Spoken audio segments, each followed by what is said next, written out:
नाम के शहर में तेजस अपनी पत्नी नीरू के साथ रहता था। पति पत्नी दोनों ही नौकरी करते थे।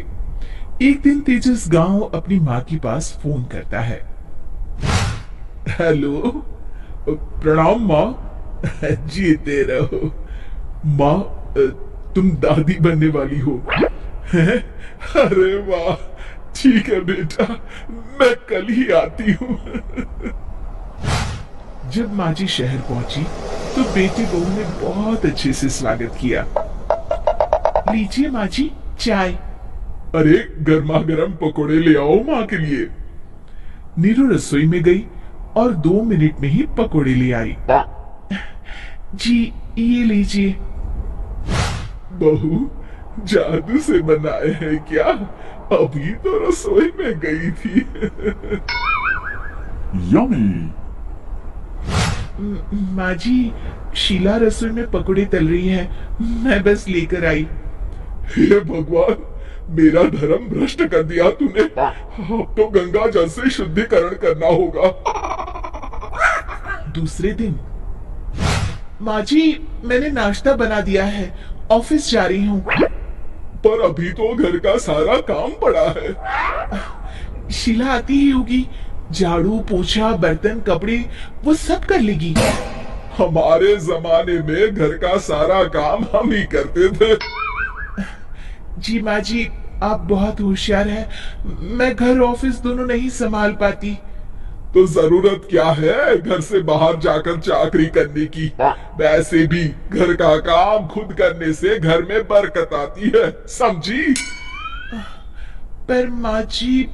पर वर कुछ नहीं, इस महीने की पगार मिले फिर ऑफिस बंद। हाँ। रात को नीरू तेजस से कहती है, सुनिए जी, माँ जी बोल रही थी कि मैं नौकरी छोड़ दूं। वैसे ठीक ही तो है, अभी तुम्हें आराम की जरूरत है। फिर भी आराम कहाँ, शीला को छुड़ाने के लिए बोल रही थी। तो अब 24 घंटे में इतना काम तो कर ही सकती हो। पर जॉब पसंद है मुझे, घर पर मन नहीं लगेगा। अगले दिन जब दोनों ऑफिस के लिए निकल रहे थे, मेरी तो कोई कीमत ही नहीं है इस घर में।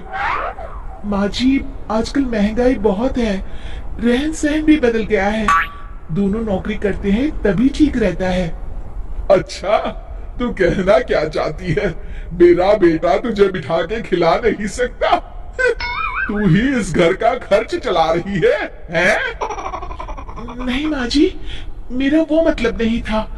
मतलब खूब समझती हूँ, ये बाल धूप में सफेद नहीं किए मैंने। हाँ।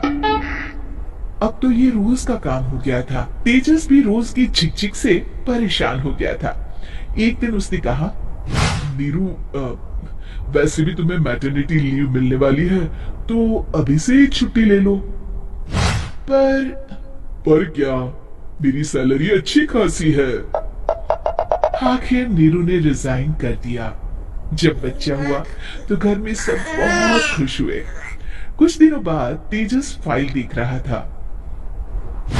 क्या हुआ तेजस, कुछ परेशान लग रहे हो? हाँ, वो हमारी जितनी सेविंग्स थी वो तो हॉस्पिटल में और छठी के फंक्शन में खत्म हो गई है नीरू। और अभी वैसे मंदी चल रही है तो मैं बोल रही थी कल मुन्ना को हेपेटाइटिस का टीका लगवाना है। नीरू, क्या पोस्टपोन नहीं कर सकते? नहीं जी, बिल्कुल नहीं। अब तेजस को समझ में आ रहा था कि उससे गलती हुई है। पैसों की कमी का असर घर के माहौल पर भी पड़ रहा था। अगले दिन, बेटा मेरा चश्मा और ये दवाइयां ले आना, पर्चा देते हुए माँ जी ने कहा। जी।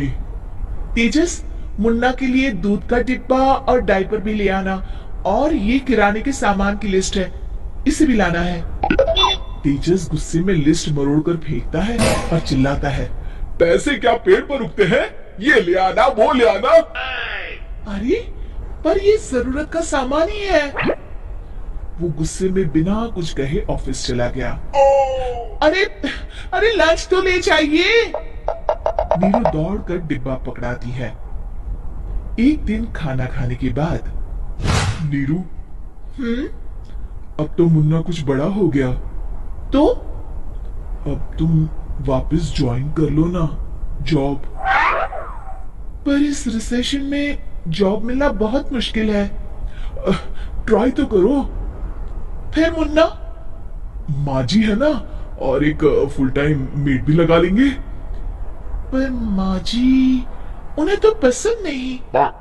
तभी माँ जी वहां आ जाती है और प्यार से नीरू के सर पर हाथ फेरते हुए बोलती है, अब मेरी समझ में आ गया बहू, पहले के और अब के समय में अंतर है। तुम काम शुरू करो, मुन्ना की जिम्मेदारी मेरी। मेरी प्यारी माँ जी, ये कहकर नीरू उनके गले लग